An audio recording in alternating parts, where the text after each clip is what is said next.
Bueno, antes de iniciar esta clase, espero y deseo para todos que tengan un estupendo día. Ahora sí, la clase de hoy se trata sobre los tipos de mentalidad. En este sentido, entraría perfecto el refrán de cada cabeza es un mundo. Y es que existen muchos tipos de mentalidad y diversas clasificaciones o taxonomías, según diferentes autores. Sin embargo, yo hoy me voy a remitir solo a los tres modelos principales, que son mentalidad mítica, mentalidad filosófico-racional, y científica. Pero antes de comenzar a describirlas y entrar en materia, quiero destacar algo importante, es que ninguna de estas mentalidades es superior a la otra. De hecho, pueden coexistir en una persona, porque las rutinas cotidianas de la vida nos llevan a desarrollar en algún porcentaje las tres mentalidades. No obstante, se puede decir que casi siempre existirá la posibilidad de que desarrollemos más un tipo con mayor amplitud que los otros dos. Por ejemplo, está el caso de aquellos niños que son buenos en muchas asignaturas, pero hay una en especial donde destacan de manera extraordinaria. Este niño que tiene un oído musical fabuloso, que aprende con facilidad los instrumentos o canta con una voz, un tono de voz espectacular. Esto quiere decir que no es que el niño sea deficiente en otras áreas, simplemente hay una en la que sobresale particularmente. También tenemos el caso de estas personas que tienen una oratoria impecable y excelente memoria para los discursos, pero les piden que hagan una carrera de obstáculos o practiquen atletismo y no tienen el mismo rendimiento que en la oratoria. Entonces, no por esta razón quiere decir que esta persona no sepa correr o no pueda correr. Lo que quiere decir es que se destaca con mayor excelencia en un área que en otra. Y esto no lo hace inferior, simplemente le hace único.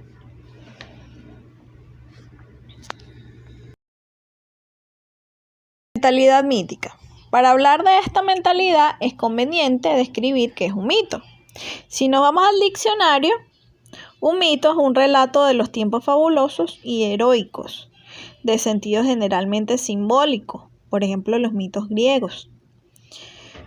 Son relatos alegóricos basados en una generalidad histórica, filosófica o física.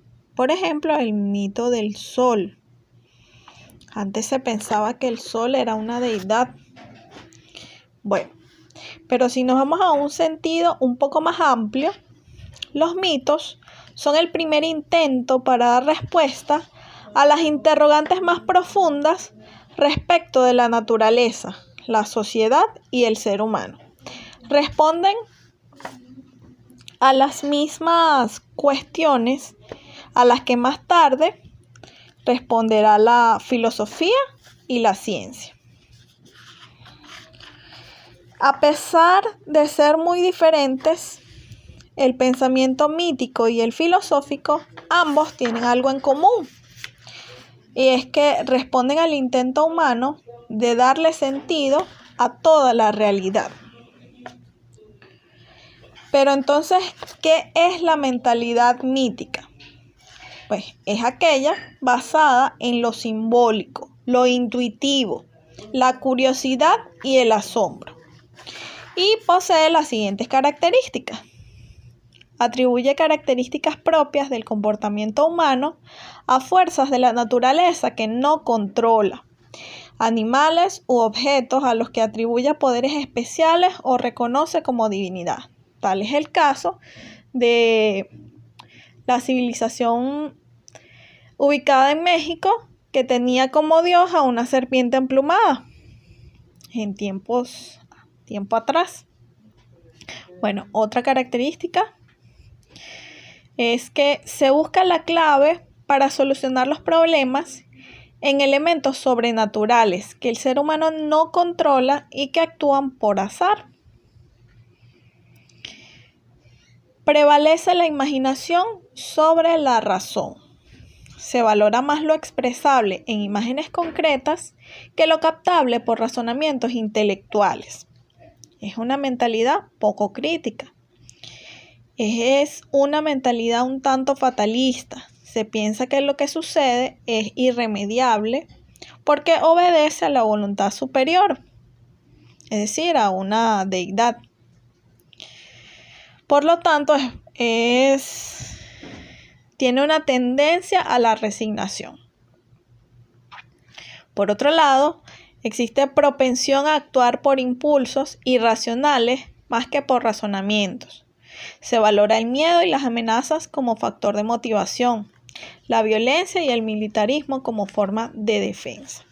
Recordemos que en épocas anteriores se pensaba que cuando habían truenos en el cielo, los dioses estaban molestos con la población y esto generaba cierto temor. Entonces forma parte de esa mentalidad mítica. Propensión al autoritarismo, se valora más la actuación por obediencia que las actuaciones basadas en las decisiones de la conciencia. Prevalece lo colectivo frente a lo individual. Los mitos se atribuyen a un pueblo, a una cultura. Va unida a prácticas y ritos que están reservados para ciertos grupos. Se origina en el asombro o la admiración frente a la realidad. Surge en Grecia con Homero en el siglo IX a.C. y con Hesíodo en el siglo VIII a.C. Se expresa en poesías para manifestar sentimientos y emociones. Proyecta ideas y sueños. Mentalidad filosófico-racional. Esta mentalidad se caracteriza por hablar con principios o fundamentos de algún asunto. Es un intento metódico y sistemático del pensamiento que trata de construir una teoría racional de la realidad, en la que cada uno de sus aspectos tenga sentido y anexión mutua. Busca obtener y construirse una visión personal y global de la realidad que permita tener una respuesta sobre el sentido del mundo. Sus características son las siguientes. Las fuerzas de la naturaleza son tratadas como objetos impersonales, ¿ok? A diferencia de la mítica. No es como en la mítica que el sol era, un dios, una deidad, etc. No se explica la naturaleza ni la solución de los problemas que plantea la voluntad de entidades sobrehumanas, sino por elementos propios de la naturaleza controlables. Estos elementos están sometidos a un orden de leyes estables. Por ejemplo, en los países donde hay primavera, otoño e invierno, se sabe que eso es constante en los países que tienen esas estaciones. Bueno, continuamos. Busca la estructura interna más allá de las imágenes que se captan a primera vista. Busca las leyes internas que captan los sentidos. Prevalece la razón sobre la imaginación. Es una mentalidad crítica, es antiautoritaria y de horizonte mental abierto. No es conformista ni fatalista, sino abierta al cambio fundado en una reflexión racional. Tiene carácter individual, ligada a personas concretas. Va unida al método y a unas técnicas que deben ser públicas y accesibles a cualquiera. Es una ruptura con el mito. Surge cuando el hombre abandona las explicaciones mitológicas. Es amor a la sabiduría, aspiración al saber.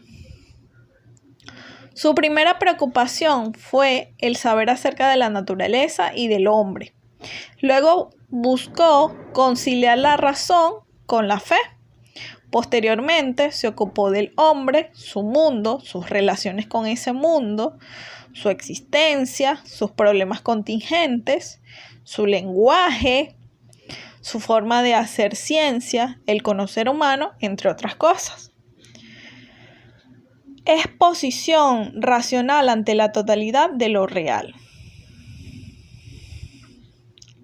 Es un saber de causas, de esencias, de lo que es fundamental.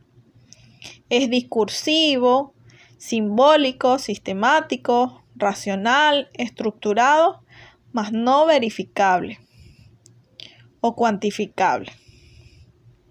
No es impersonal, tiene que ver con el hombre y sus realidades, con sus interpretaciones y significados. Okay. Mentalidad científica. Es un conocimiento descriptivo, explicativo y predictivo, porque intenta describir los fenómenos o sucesos que estudia explicando su funcionamiento y anticipando cómo se comportarán estos en el futuro. Sus características son las siguientes. Es clara y precisa, porque sus explicaciones deben estar exentas de toda ambigüedad. Es provisoria, porque el conocimiento probado hoy puede ser refutado mañana por un conocimiento superior. Es crítica, para cuestionar permanentemente el saber provisorio que aún no ha sido refutado. Es un saber de variables, de lo que acontece. Se centra en las variables porque son las que explican el cambio. Mide las variables y las traduce a un lenguaje. Ofrece un saber demostrable conforme a unas reglas para llegar a un consenso universal. Su meta es conocer. Se mueve solo en las categorías de verdadero y falso. El objeto de la ciencia no admite un preguntar último. En las ciencias formales, el objeto es creado convencionalmente a través de axiomas. En las ciencias naturales, el fundamento es dado sin preguntar ulterior. Es un saber especializado, no abarca la totalidad. Sus conocimientos no son definitivos, son provisionales y revisables. Proporciona un saber utilizable, describe el acontecer y confiere al hombre poder sobre la naturaleza. Conduce a la técnica y no describe por completo qué es la realidad.